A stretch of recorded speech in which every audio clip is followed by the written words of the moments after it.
చెరుకూరి రామోజీరావు ఆంధ్రప్రదేశ్లోని కృష్ణా జిల్లా పెదపారుపూడి గ్రామంలో శ్రీ చెరుకూరి వెంకట సుబ్బమ్మ మరియు చెరుకూరి వెంకట సుబ్బయ్య దంపతులకు 1936 నవంబర్ 16వ తేదీన జన్మించారు. అతను తన బాల్యాన్ని తన ఇద్దరు సోదరీమణులు రంగనాయకమ్మ మరియు రాజ్యలక్ష్మితో పంచుకున్నారు. అతను గర్వించదగిన రైతు కుటుంబానికి చెందినవాడు మరియు అతని కుటుంబం మరియు గ్రామం యొక్క లోతైన మూలాల నుండి వ్యవసాయ జ్ఞానాన్ని పొందారు. తన చిన్నతనంలో అతను కొత్త విషయాలు నేర్చుకోవడం, సృజనాత్మకంగా ఏదైనా చేయడం మరియు రైతుల సంక్షేమం కోసం పనిచేయడం వంటి వాటిపై చాలా ఆసక్తి కనబరిచారు. ఈ ప్రసిద్ధ వ్యక్తిత్వం యొక్క మొదటి సంగ్రహావలోకనం తెల్లటి సఫారీ మరియు తెల్లటి బూట్లు. సరళమైన మరియు అధునాతన వ్యక్తిత్వంలో చాలా ఆహ్లాదకరంగా మరియు ప్రశాంతంగా ఉంటాయి.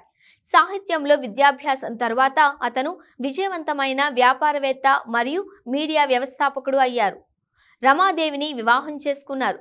ఆయన ఇద్దరు కుమారులు సుమన్ ప్రభాకర్, కిరణ్ ప్రభాకర్.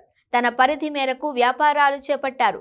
ఎన్ని అడ్డంకులు వచ్చినా ధైర్యంగా నిలబడి పవర్ఫుల్ బిజినెస్ టైకూన్గా, జర్నలిస్టుగా, సినీ నిర్మాతగా, మీడియా ఎంటర్ప్రెన్యూర్గా వేలాది మందికి సేవ చేసిన గొప్ప మానవుడిగా ఎదిగారు. రామోజీరావు గారు తెలుగు చలనచిత్ర పరిశ్రమలో తన అద్భుతమైన పనికి దక్షిణాది మరియు జాతీయ చలనచిత్ర అవార్డులలో 4 ఫిల్మ్ఫేర్ అవార్డులను అందుకున్నారు. జర్నలిజం మరియు సాహిత్యంలో ఆయన చేసిన అంకిత భావానికి గొప్ప గౌరవంతో పద్మవిభూషణ్తో సత్కరించారు. రామోజీరావు గారి ప్రయాణం దేశంలోని లక్షలాది మందికి అపురూపమైనది మరియు స్ఫూర్తిదాయకం.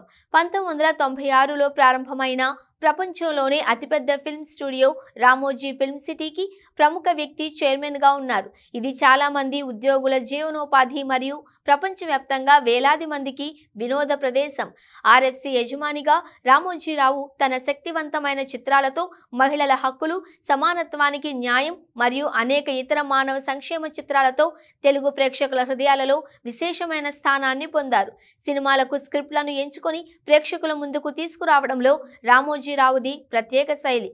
ఈటీవీ ఛానల్ అతని అద్భుతమైన ప్రయాణంలో ఒక మైలురాయి. రామోజీ ఫిల్మ్ సిటీకి యజమాని కావడంతో రామోజీరావు ఇతర కంపెనీలను కలిగి ఉన్నారు.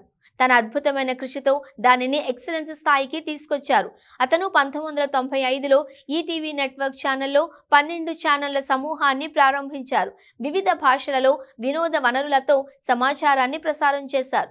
దేశంలోని ఇతర రాష్ట్రాలలో ప్రేక్షకులను అలరించే తెలుగు, హిందీ, బంగ్లా, మరాఠీ, కన్నడ, ఒరియా, గుజరాతీ మరియు ఉర్దూ భాషల్లో రోజువారీ టీవీ సీరియల్స్, టీవీ షోలను ప్రసారం చేయడంలో ఈటీవీ ఛానల్ ప్రముఖ ఛానళ్లలో ఒకటి.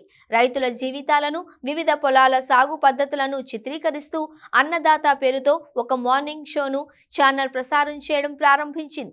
రైతుల సంక్షేమం కోసం ప్రారంభించిన మొదటి టీవీ షో ఇది మరియు ఆ సమయంలో అత్యధిక టీఆర్పీ ర్యాంక్ సాధించింది. ఈ టీవీ ఛానల్ ఇప్పటికీ ఢీ, జబర్దస్త్, అభిరుచి మరియు ఇతర షోలను ఉత్తమంగా నిర్వహిస్తున్న ప్రముఖ షోలు. ఈనాడు 1974లో ఆవిర్భవించినప్పటి నుంచి దక్షిణాదిన వార్తలు మరియు మీడియా ప్రయాణాన్ని మార్చేసింది. తెలుగు ప్రజలకు జాతీయ వార్తలతో పాటు జిల్లా ఎడిషన్ వార్తలను ప్రదర్శించిన మొదటి వార్తాపత్రిక ఇది. జాతీయ మరియు జిల్లా సంఘటనలపై బలమైన సమాచారాన్ని అందించడానికి ఈనాడు ఇప్పటికీ ఉత్తమ వార్తాపత్రిక. క్రీడలు, సినిమా సమీక్షలు, వ్యాపారం, క్యారియర్లు, రాజకీయ వార్తలు మరియు నగరం యొక్క కరెంట్స్ అఫైర్స్ వంటి అన్ని ముఖ్యమైన వార్తలను కవర్ చేసే మొదటి వార్తాపత్రిక ఇదే. పాఠకులకు అత్యుత్తమ సమాచారాన్ని అందజేస్తున్న ఈనాడు ఉత్తమ వార్తాపత్రిక. అతనికి వ్యక్తిగతంగా అతని వృత్తి జీవితంలో గొప్ప విజయం ఏంటి అంటే అతను అన్నదాత మ్యాగజైన్ను ప్రారంభించడం. ఇది భారతదేశంలోనే మొదటిది. ఇందులో కథనాలు, రైతుల గురించి వార్తలు, వారి పని మరియు అభివృద్ధి ఉన్నాయి.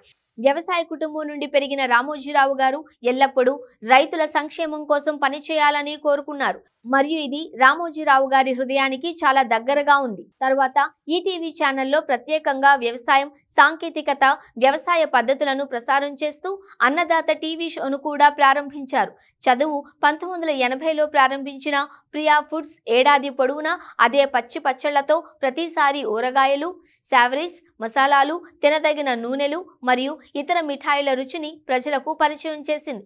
25 ఏళ్ల క్రితం స్థాపించిన డాల్ఫిన్ గ్రూప్ హోటళ్ల యజమాని కూడా ఆయనే. రామోజీ ఫిల్మ్ సిటీలో మరియు విశాఖపట్నంలో అన్ని ఆతిథ్య అవసరాలను నిర్వహిస్తున్నారు.